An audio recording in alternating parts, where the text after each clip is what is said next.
We live in the most connected time in history, yet ironically, we're more disconnected than ever before.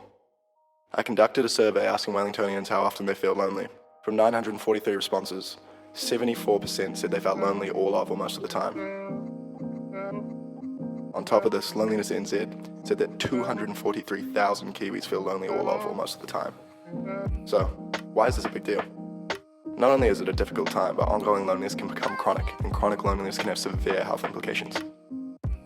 It's said that the acute stress brought on by chronic loneliness is worse for our hearts than smoking 2 packs of cigarettes a day, can increase our chances of early mortality by 32%, and could be twice as bad as obesity, which is once thought to be the biggest health risk of the 21st century.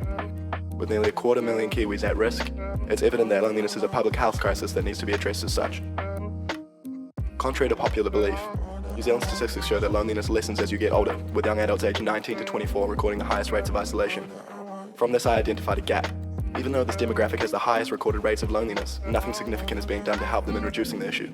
Even in New Zealand's new Mental Health and Addiction Bill, there is very little information in regards to loneliness, and when mentioned, it explicitly addresses senior citizens and people in rural areas. There's nothing said about the young adults who suffer from loneliness the most, which is why I decided to target this group for my response. So, what can help to reduce loneliness? Well, from nearly a year's worth of research, I found the most simple and effective way to reduce loneliness that doesn't require an in-depth knowledge of human psychology to be limiting time on social media. Countless studies have now come out saying that limiting time on social media can considerably reduce feelings of loneliness, anxiety, and depression.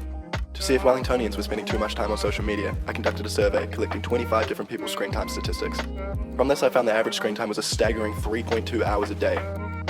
From this and my other research, I knew that limiting time on social media could reduce loneliness and elevate well-being. I then came up with a mission statement for my response.